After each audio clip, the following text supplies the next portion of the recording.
Today we will study English grammar, parts of speech. This term is very important term for writing skill, spoken skill. So for both terms, this topic is very sensitive. If you want to learn it, then we have to focus on these all things very carefully. So बच्चों ध्यान में रखना कि ये कितना important terms है, right? इससे हमें कितना फायदा होने वाला है लाइफ में, है ना? लाइफ में क्या मतलब स्पोकन में, राइटिंग में, हर जगह पे इसका प्रयोग हमें करना है, राइट? तो पहले हमें जानना है कि ये पार्ट्स ऑफ स्पीच होता क्या है. So what is called parts of speech?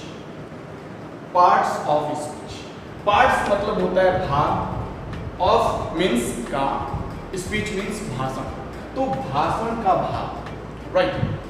तो हम लोग ये कह सकते हैं कि भाषण देने में जिन जिन टर्म्स का यूज होता है उनकी स्टडी आज हमें करनी है. We have to study all the terms which are used in speaking and deliver a short speech. For that purpose we can use it deliberately, you know. Now we have to know definition of parts of speech. All English words are divided into 8 groups according to their functions are called parts of speech. बच्चों ये हमें जानना है, ये जितना भी हम लोग टेक्स्ट बुक देखते हैं ना, जितना भी बुक्स वगैरह में हम लोग देखे हैं जहाँ पे सेंटेंस जो है इंग्लिश में लिखा हुआ होता है और हम लोग उसे पढ़ते हैं, जानने की कोशिश करते हैं कि उसका मीनिंग क्या है, उस सेंटेंस का मतलब क्या है, राइट? तो उसमें सबसे ज़्यादा ज़रूरी ये है जानना कि वो जो सेंटेंस बना है वो सेंटेंस किन किन टर्म्स से होकर गुजरा है, किन किन पार्ट से होकर बना है, राइट? एक सेंटेंस आप यहाँ देख सकते हो. For examples, Radha writes slowly. Radha writes slowly. मतलब राधा जो है धीरे धीरे लिखती है. You do not help your friend. I have kept an apple on the table. तो बच्चों आप देख सकते हो कि ये सेंटेंसेस हैं. एक है राधा writes slowly, दूसरा है you do not help your friend, तीसरा है I have kept an apple on the table.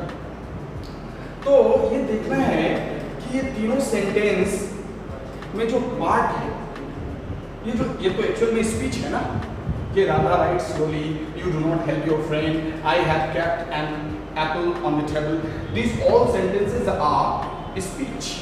Okay. So इस स्पीच में कौन कौन सा पार्ट यूज हुआ है इसे हमें जानना है. तो पहले हमें देखना है कि पार्ट्स ऑफ स्पीच को 8 ग्रुप्स में डिवाइड किया गया है. कितने ग्रुप्स में? 8 ग्रुप्स. तो वो 8 ग्रुप्स कौन कौन से हैं जानने की कोशिश करते हैं. पहला है नाउन, दूसरा प्रोनाउन, तीसरा एडजेक्टिव, चौथा verb, fifth number is adverb, sixth number is preposition, seventh number is conjunction, and the last one is interjection.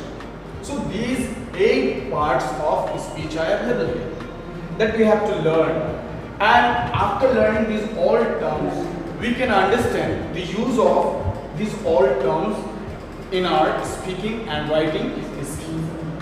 For that purpose we have to focus especially on these terms. बच्चों एक बार मैं आपको बता दूं, यहाँ पे ये जो noun, pronoun, adverb, verb, adverb, preposition, conjunction, interjection, ये जो पार्ट दिख रहे हैं, है ना, ये सब टर्म्स हम लोग यहाँ देख सकते हैं, इस सेंटेंस में देख सकते हैं. जैसे राधा, राधा यहाँ क्या है? नाउन है. Okay, it is noun. Rights, right is what? It is verb. Slowly, slowly क्या है? एडवर्ब, है ना. तो राधा यहाँ नाउन है, राइट्स यहाँ वर्ब है और स्लोली यहाँ पे एडवर्ब है। उसी तरह से आप सेकंड सेंटेंस में देख सकते हैं यू यहाँ पे प्रोनाउन है, राइट। डू नॉट ये वर्ब है, एक्सिलरी वर्ब जिसको कहेंगे। फिर यहाँ हेल्प ये मेन वर्ब है, मतलब ये भी वर्ब है, दोनों वर्ब का पार्ट है। योर क्या है, ये प्रोनाउन है, ओके। ये फ्रेंड क्या है, ये नाउन है, ओके। सो आप लोग देख सकते हो कि किस तरह से यहाँ पर सेंटेंस जो है वो इन सब पार्ट्स ऑफ स्पीच के वजह से बना हुआ है, राइट। देखो राधा नाउन, राइट्स वर्ब है, स्लोली एडवर्ब है। उसी तरह से दूसरे सेंटेंस में हम देख सकते हैं यू प्रोनाउन है, डू नॉट एक्चुअली वर्ब है, हेल्प मेन वर्ब है, योर प्रोनाउन है, and then friend is noun here. The same way third is also there, I यहाँ पे प्रोनाउन है, ओके। हैव एक्सिलरी वर्ब है, केप्ट मेन वर्ब है, an apple यहाँ पे नाउन है, ओके। ऑन प्रेपोजिशन है, यूज दिस। द टेबल ये नाउन है।